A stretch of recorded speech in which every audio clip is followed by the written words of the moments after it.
नमस्कार, आप देख रहे हैं इंटरनेट 24/7 और मैं हूं आपके साथ निशी भाटिया। बुलेटिन की शुरुआत करेंगे उत्तराखंड से आई कुछ खास खबरों के साथ। मुख्यमंत्री पुष्कर सिंह धामी ने सचिवालय में बिल लाओ इनाम पाओ के अंतर्गत मेगा लकी ड्रॉ का शुभारंभ किया है।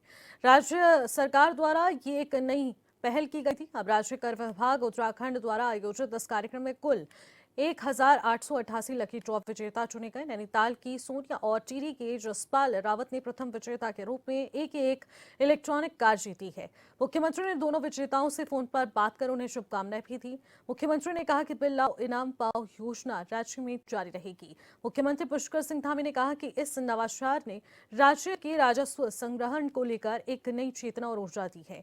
साल 2022 में शुरू की गई इस योजना के माध्यम से जनभागीदारी को कर प्रणाली से सीधे जोड़ने का प्रयास किया गया है। इस योजना के तहत 6,50,000 बिलों के माध्यम से 263 करोड़ रुपए का लेन देन लोगों द्वारा अपलोड किया गया।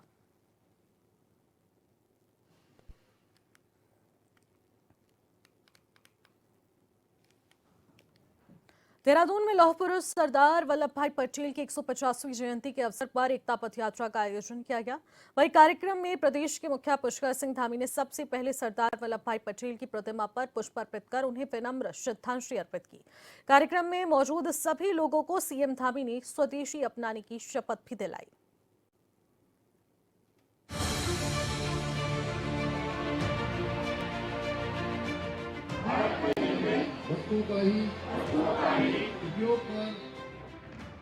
देहरादून में लौह पुरुष सरदार वल्लभ भाई पटेल की जयंती के मौके पर यूनिटी मार्च वॉकथॉन का आयोजन किया गया, जिसमें मुख्यमंत्री पुष्कर सिंह धामी ने घंटाघर में उनकी मूर्ति पर श्रद्धा सुमन अर्पित कर श्रद्धांजलि दी।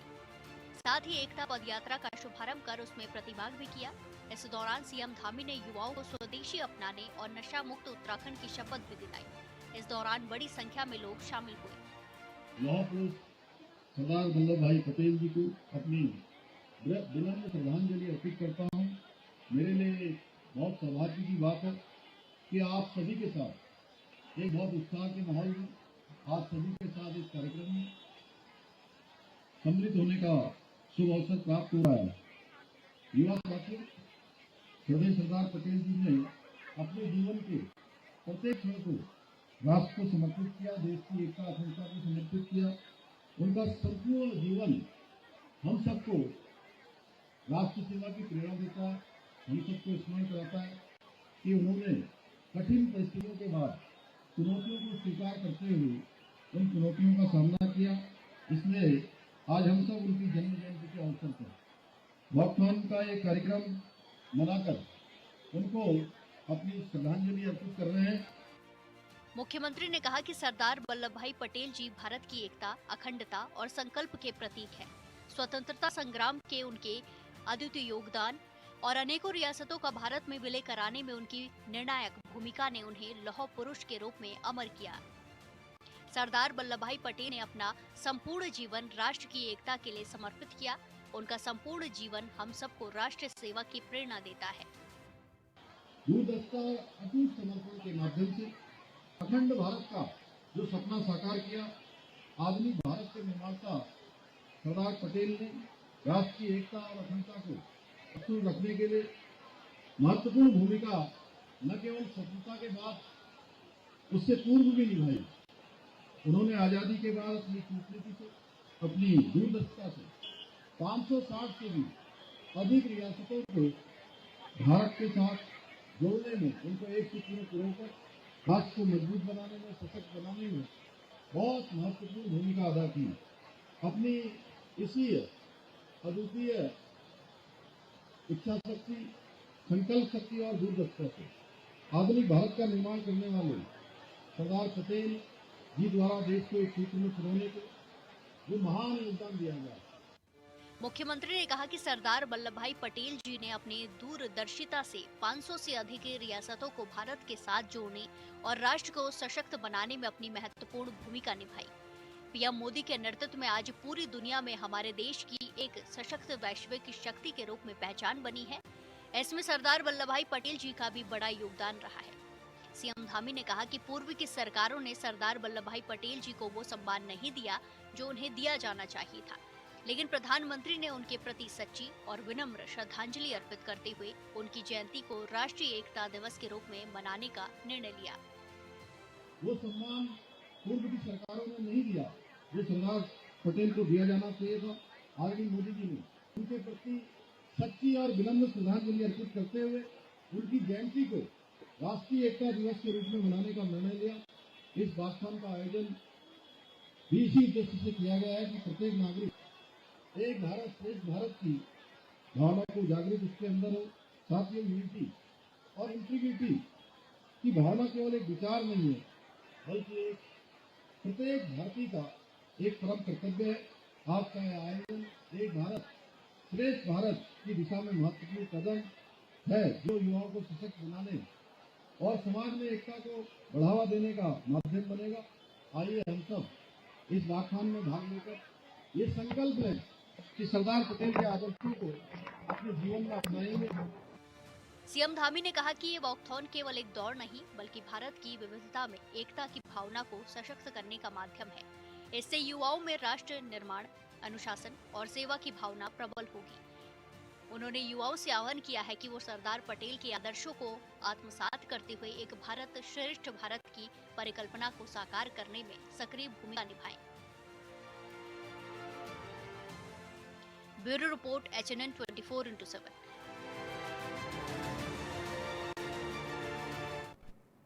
सरदार पटेल की 150वीं जयंती पर स्टैच्यू ऑफ यूनिटी के सम्मुख राष्ट्रीय स्तर पर मुख्य समारोह आयोजित हुआ, जिसमें प्रधानमंत्री नरेंद्र मोदी की उपस्थिति में एकता परेड में देश के चुनिंदा 8 राज्यों के साथ उत्तराखंड को यहां झांकी के रूप में प्रदर्शन किया गया और गौरव मिला। आपको बता दें कि राष्ट्रतत्व और एकतत्व की थीम पर आधारित उत्तराखंड की झांकी के जरिए एकता परेड में राज्य के धार्मिक स्थलों और सांस्कृतिक समृद्धि के साथ ही विकास आयामों को प्रदर्शित किया गया। प्रधानमंत्री नरेंद्र मोदी ने भव्य एकता परेड का निरीक्षण करते हुए उत्तराखंड की झांकी और लोक कलाकारों के प्रदर्शन की यहां ताली बजाकर सराहना भी की। सूचना विभाग के संयुक्त निदेशक के नेतृत्व में उत्तराखंड की झांकी के साथ राज्य के लोक कलाकारों के दल ने लोकगीत की धुनों के साथ पारंपरिक नृत्य का प्रदर्शन भी किया। राज्य की झांकी के नोडल अधिकारी और सूचना विभाग के संयुक्त निदेशक KS चौहान के द्वारा इस पूरे कार्यक्रम को देखा गया। इसके साथ ही इसकी तारीफ भी की गई। लगातार आपको बता दें कि स्टैच्यू ऑफ यूनिटी परेड का भी आयोजन किया जा रहा है और इसके जरिए उत्तराखंड को एक अलग ही दृष्टिकोण दिया जा रहा है। देवभूमि की प्रकृति, संस्कृति और प्रगति को लेकर ये एक झांकी प्रदर्शित की गई थी। PM ने झांकी की तारीफ भी की, लोक कलाकारों के प्रदर्शन की सराहना भी की गई।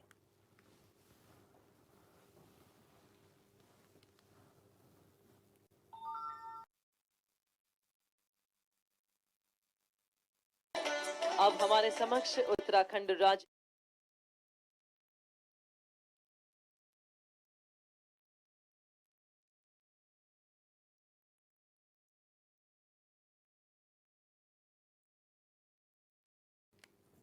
देहरादून में 6 नवंबर से शुरू हो रहे 3 दिवसीय युवा महोत्सव में इस बार ऊर्जा, उत्साह और रचनात्मक का संगम देखने को मिलेगा। कैबिनेट मंत्री रेखा आर्य ने यमुना कॉलोनी स्थित कैंप कार्यालय में अधिकारियों के साथ बैठक कर तैयारियों को अंतिम रूप दिया। उन्होंने बताया कि इस बार कई स्कूल, कॉलेजों और यूनिवर्सिटी के बैंड अपने प्रदर्शन में महोत्सव में रंग भरेंगे। सांस्कृतिक प्रस्तुतियों के साथ ही फूड स्टॉल और हैंडवर्क, टेक्सटाइल प्रदर्शनी, ड्रोन, कबड्डी, पारंपरिक खेल और पिट्ठू और स्पोर्ट्स टेक। बता दें कि हैकाथॉन युवाओं के आकर्षण का केंद्र रहेगा। इसके अलावा कविता, भाषण, लोकगीत और लोक नृत्य प्रतियोगिताएं भी आयोजित होंगी। रेखा आर्य ने कहा है कि महोत्सव परंपरा और आधुनिकता का अनोखा संगम बनेगा, जहां युवा अपने हुनर और नवाचार की झलक पेश करेंगे। विभाग के अधिकारियों के साथ में आज की बैठक रही है और खासकर यह बैठक राज्य स्तरीय युवा महोत्सव मनाए जाने को लेकर यह बैठक की गई है। युवा महोत्सव हम लोग हर साल ही मनाते हैं, लेकिन इस वर्ष युवा महोत्सव अपने आप में विशेष है क्योंकि हम लोग यह युवा महोत्सव पूरी तरीके से रजत जयंती वर्ष 2025 राज्य अपने बने हुए 25 वर्ष को पूर्ण कर रहा है, उसको समर्पित कर रहे हैं। इस युवा महोत्सव में हमारे बहुत सारे इवेंट्स होने जा रहे हैं, जिसमें हमारा स्पोर्ट्स टेक हैकाथॉन भी है, जिसमें हमारे फूड स्टॉल्स भी लगेंगे, जिसमें हमारे हैंडवर्क, टेक्सटाइल्स का भी काम हमको देखने को मिलेगा। खेल के रूप में मुर्गा झपट हमारा पारंपरिक खेल भी देखने को मिलेगा। लोग गीत प्रतियोगिताएं इसमें देखने को मिलेंगी, भाषण प्रतियोगिताएं होंगी और निश्चित रूप से हमारे जो सांस्कृतिक कार्यक्रम जो हमारे पिंडर घाटी, थराली, चमोली। उत्तराखंड राज्य स्थापना दिवस से पहले 3 और 4 नवंबर को देहरादून विधानसभा का विशेष सत्र होगा, जिसमें राष्ट्रपति द्रौपदी मुर्मू शामिल होकर राज्य की 25 साल की विकास यात्रा पर संबोधन देंगी। विधानसभा परिसर को फूलों और रंगों से सजाया जा रहा है, जबकि सुरक्षा के लिए क्षेत्र को 0 जोन में तब्दील कर दिया गया है।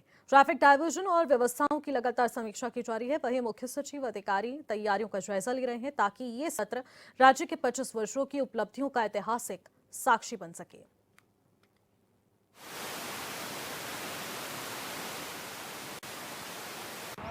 उत्तराखंड का राज्य स्थापना दिवस 9 नवंबर को मनाया जाएगा, लेकिन उससे पहले विशेष सत्र होना है। विशेष सत्र आहूत किया गया है। 3 और 4 नवंबर को विशेष सत्र होगा, जिसके लिए तमाम तैयारियां की जा रही हैं। इस दौरान राष्ट्रपति द्रौपदी मुर्मू भी 3 दिवसीय दौरे पर रहेंगी। 2 नवंबर को जहां वह पहले हरिद्वार पहुंचेंगी, तो वहीं 3 नवंबर को विशेष सत्र के दौरान यहाँ उनका संबोधन होना है। तो इस दौरान अगर देखा जाए तो पीछे विधानसभा पर आप देख सकते हैं मौजूद हैं, और पीछे तो तमाम तैयारियाँ हैं वो की जा रही हैं। और ये भी बताया जा रहा है कि उस दौरान जो है इसको 0 जोन किया जाएगा। यहाँ से आवाजाही जो है वो पूरी तरह प्रतिबंध रहेगी, क्योंकि जो है राष्ट्रपति द्रौपदी मुर्मू जो है वो विधानसभा के 25वें वर्ष पूरे होने पर यहाँ आयोजित विशेष सत्र में पहुँचेंगी और यहाँ पर जो है संबोधन करेंगी। और क्या कुछ जो है इस 25 सालों में विकास कार्य किए गए हैं उन पर चर्चा जो है इस दौरान की जाएगी। तमाम विधायकगण जो है इस विशेष सत्र के लिए उनको आमंत्रित किया गया है, वह विशेष सत्र के दौरान यहाँ पहुँचेंगे और इस पर पूरा संबोधन जो है राष्ट्रपति द्रौपदी मुर्मू का रहेगा। और वह इस पर उनके संबोधन के बाद जो है पूरी तरह से जो चर्चा है वो की जाएगी। आप देख सकते हैं कि किस तरह से यहाँ पर जो पुलिस व्यवस्था है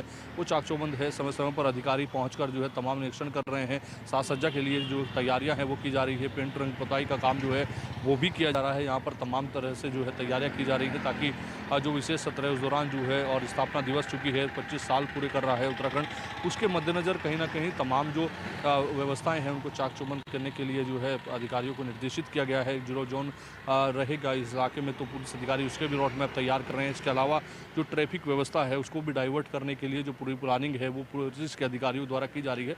और पुलिस के अधिकारी समय समय पर यहाँ पहुँचकर जो है तमाम व्यवस्थाएं को देख रहे हैं, निर्देश दे रहे हैं कि किस तरह से काम होना है, किस तरह की जो यहाँ व्यवस्थाएं हैं वो होनी है। तो इस निश्चित तौर पर विधानसभा उत्तराखंड देहरादून में जिस तरह से सत्र आहूत होगा, 2 दिन का दिवसीय ये सत्र है, इस दौरान तमाम व्यवस्थाएं जो है चाक चौबंद करने के लिए अधिकारी मौके पर निर्देश देते नजर आ रहे हैं।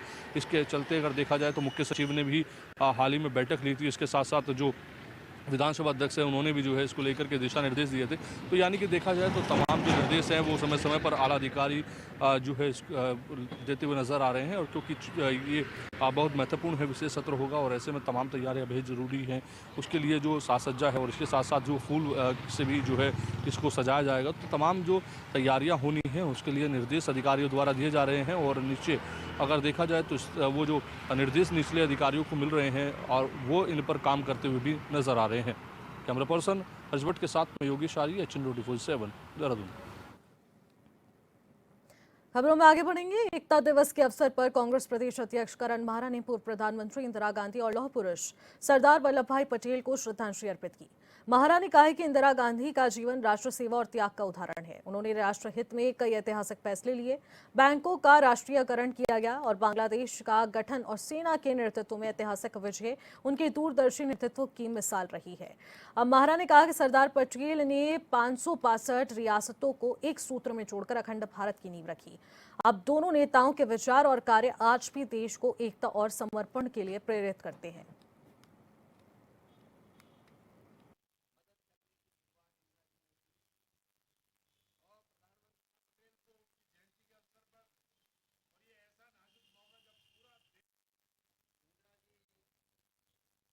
देखिए, मैं तो उनके जीवन को जो पढ़ लेगा या समझ लेगा उसी से सारे संदेश सामने आ जाते हैं।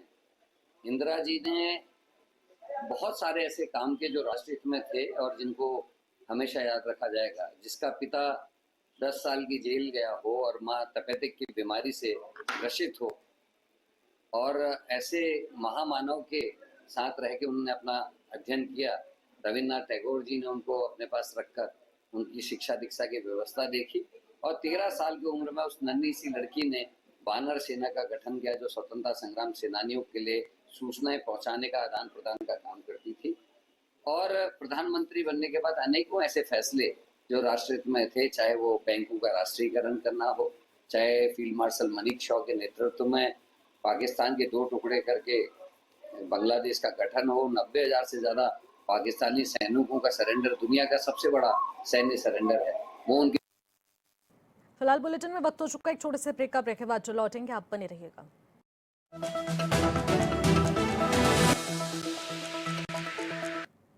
ब्रेक के बाद एक बार फिर से आपका स्वागत करते हैं और उत्तराखंड की खबरों में आगे बढ़ेंगे। उत्तराखंड में बीजेपी एक बार फिर से एक्टिव मोड में नजर आने लगी है। 2027 के विधानसभा चुनावों को देखते हुए पार्टी ने अभी से अपनी तैयारियां तेज कर दी हैं। नई कार्यकारिणी के गठन के बाद अब बीजेपी पदाधिकारियों की फील्ड एक्टिविटी शुरू होने लगी है। नई कार्यकारिणी बनने के बाद पार्टी ने बूथ स्तर पर विधानसभा स्तर तक संगठन को मजबूत करने की रणनीति पर काम शुरू कर दिया है। पार्टी प्रदेश अध्यक्ष के नेतृत्व में लगातार बैठकें आयोजित हो रही हैं। हर विधानसभा क्षेत्र में पदाधिकारियों के दौरे तय किए जा रहे हैं। बीजेपी का फोकस इस बार बूथ मैनेजमेंट और जनसंपर्क अभियान पर है।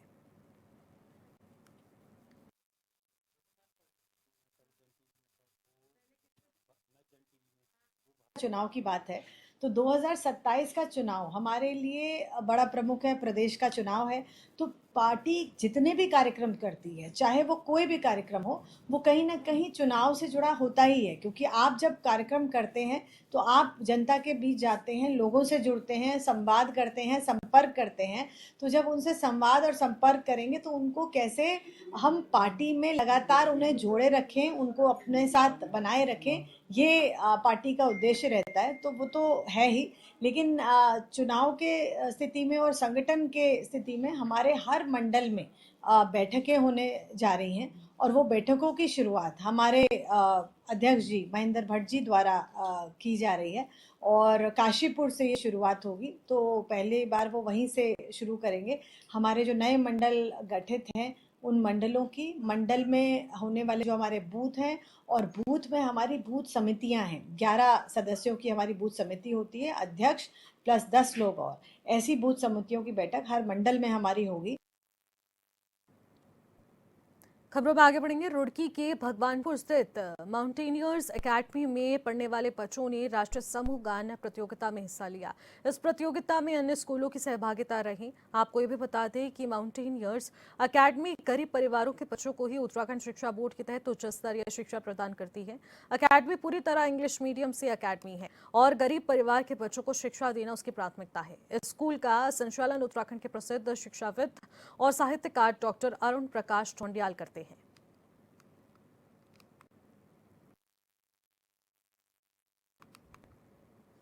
अखाड़ा परिषद के राष्ट्रीय प्रवक्ता और बड़ा उदासीन अखाड़ा के कोठारी महंत मोहनदास होने के मामले में जांच अब सीबीआई कर रही।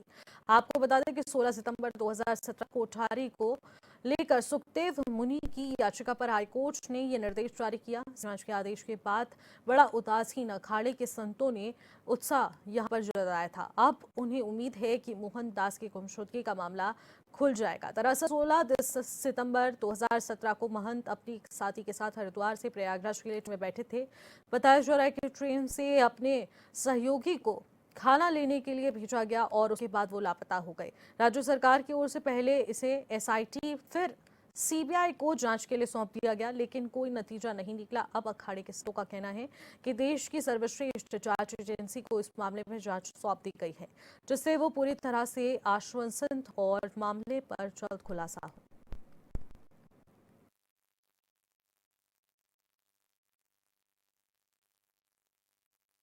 श्री पंचायती अखाड़ा बड़ा उदासीन राजघाट कनखल हरिद्वार। इसके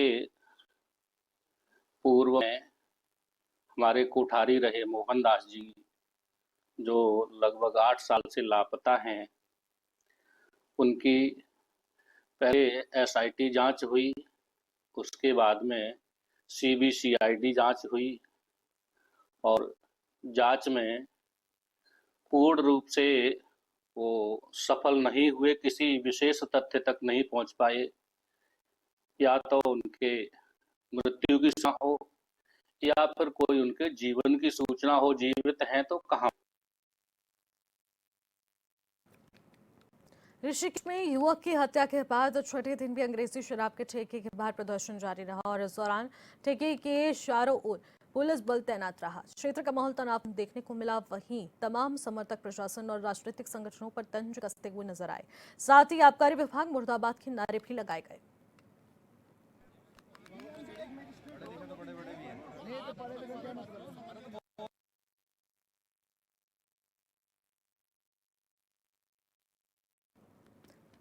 अल्मोड़ा में एनटीटी कफन खान बता दे सड़क चौड़ीकरण के लिए स्थानीय लोगों में आक्रोश है। ग्रामीणों ने लोक निर्माण विभाग पर अतिक्रमण के नाम पर नोटिस देकर परेशान करने का आरोप लगाया। लोगों का कहना है कि ये क्षेत्र पर्यटन और रोजगार से जुड़ा है, जहां पर कई होम स्टे और कई दुकानें भी हैं। उन्होंने चेतावनी दी कि अगर बस्तियां उजाड़ दी गई तो जनता आंदोलन को पाते होगी।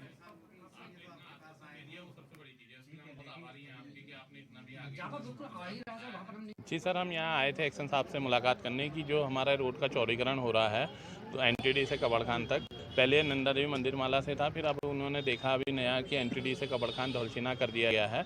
तो इसमें जो हमारे यहाँ पर को जितनी भी जनता है उनके जो यहाँ पर को मकान आ रहे हैं तो उस विषय में कि ताकि उसको नुकसान ना पहुँचाया जाए। और हम चौड़ीकरण के लिए भी मना नहीं कर रहे हैं, जहाँ पर को भी चौड़ीकरण की पूरी जगह है वहाँ पर आप करें, और जहाँ पर को जनता का ज़्यादा से ज़्यादा नुकसान हो रहा है उसे कम से कम या ना के बराबर ही किया जाए। उसी की जानकारी के लिए उसी से हम यहाँ पे एक्शन साहब से मुलाकात करने हुए आए हुए थे। सारे जो भी हमारा संगठन था वो इस विषय से यहाँ पर सर से मिलने के लिए आया हुआ था। उसमें सर निकाल गया है कि 6 तारीख को दोबारा विजिट की जाएगी, तब कोशिश किया जाएगा कि कम से कम लोगों का मकान टूटे। सरोवर नगरी नैनीताल से दूर हल्द्वानी में हेली सेवा शुरू हो जाने से राहगीरों के चेहरों में मुस्कान देखने को मिल रही है।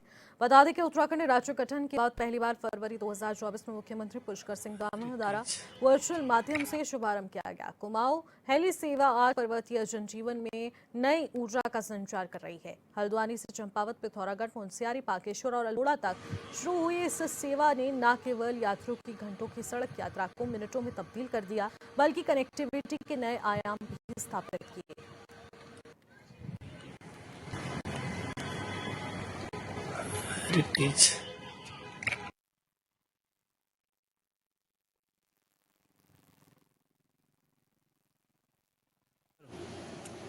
अभी हम चंपावत से हल्द्वानी आ रहे हैं हेली सेवा से। तो इसमें मुख्यमंत्री ने जो ये योजना चलाई है हेलीपैड की, हेली सेवा, इससे बहुत ज़्यादा फायदा हो रहा है। चाहे आपका मुनस्यारी है, चाहे अल्मोड़ा है, चाहे चंपावत है, लोहा घाट है, यहाँ के लोगों को बहुत फायदा हो रहा है। समय की बचत हो रही है। अभी आपने देखा होगा एक 90 साल की बुजुर्ग महिला भी उसमें आई। वो कहती वो ये कह रही थी कि उनको उल्टी आती है बसों में, तो वो बड़े इजीली आ जा रही हैं। तो हमारे मुख्यमंत्री माननीय पुष्कर सिंह धामी जी का बहुत बहुत आभार। फिलहाल इन खबरों में इतना ही।